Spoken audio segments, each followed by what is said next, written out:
Welcome to Comic Station, issue number 22 for May 29, 2013. Hope everyone enjoyed their Memorial Day weekend if you're in the US. And as such, as you watching the videos can see, we're not at the shop due to a scheduling conflict with the holiday and all.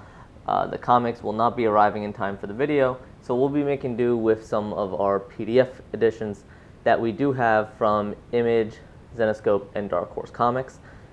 And we will have a review from one of our newest members at frontwardsgamer.com.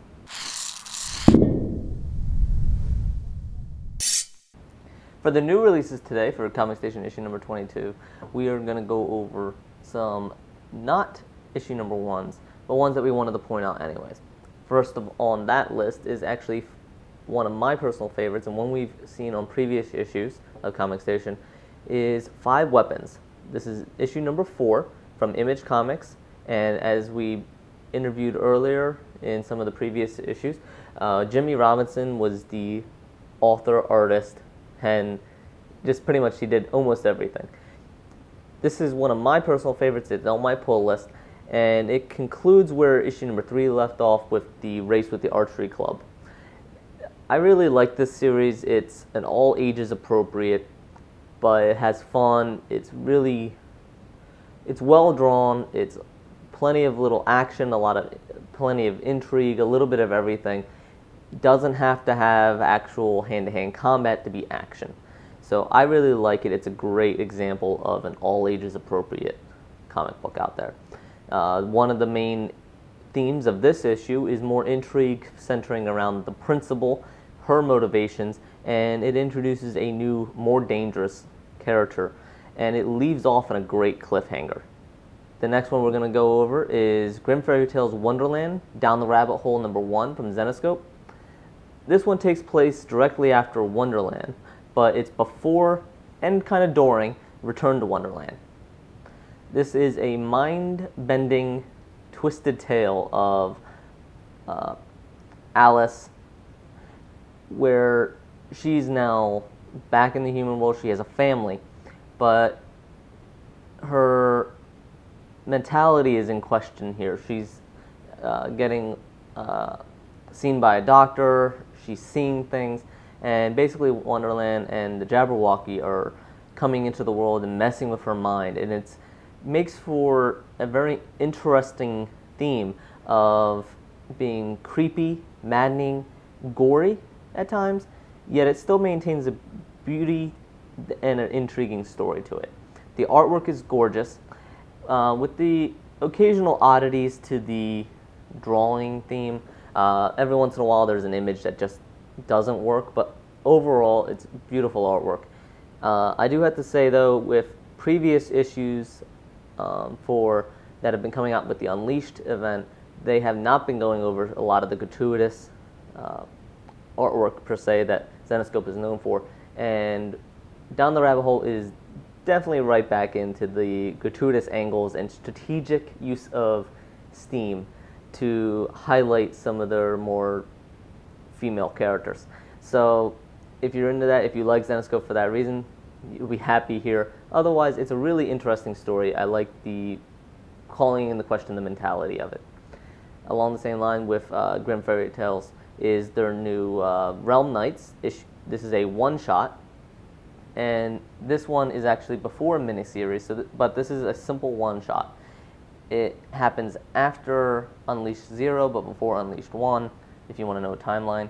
Really, the main thing you have to know is that this is Zenescope's Avenger-esque kind of issue, where they bring together a lot of the heroes. There's Sela, there's Robin, there's Red, and they're going up against a number of Highborns and False Bloods in a very Avenger-esque theme. There's even a montage of gathering the team that fits right into that. It's a lot of fun. I really like the humor of it, and there's a great banter going back and forth. I had a lot of fun reading this one. This was really, this is perfect, right along the lines of Zenescope. This is, as we mentioned before, Zenescope is very good for the picking up, reading it, and just enjoying it. It may not take long. Usually, there can be sometimes something hidden underneath but usually it's just a fun read, and this is a perfect example of it. I had a great time reading this. I can't say how much I'm looking forward to the miniseries from Realm Knights. Perfect. The next one is from Dark Horse Comics, The Last of Us #2. Last of Us #1 sold out. #2, I fully expect for this to sell out as well. This one was right along the lines, great, same great artwork, more Ellie, more of her actually being a kid than we've seen before, and I really like this view of her. And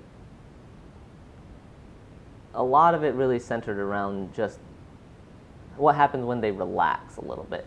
But basically, Ellie, as we left off, left the school with Riley, and Riley, her plan is more than just a simple stroll around the outside of the school, and Ellie gets sucked into it. So it's going to be interesting what happens. There's only 4 issues in this Last of Us series, so they only have 2 more to go, and I'm interested to see where this goes.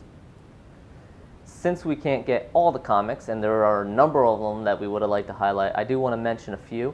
DC has a ton of annuals coming out right now. There's Catwoman, Earth 2, Batman, just name a few, and plenty out there. DC actually has a lot of #1s out today, so go check those out. An honorable mention, of course, from Marvel is the X-Men #1 by Brian Wood. Again, love him as a author.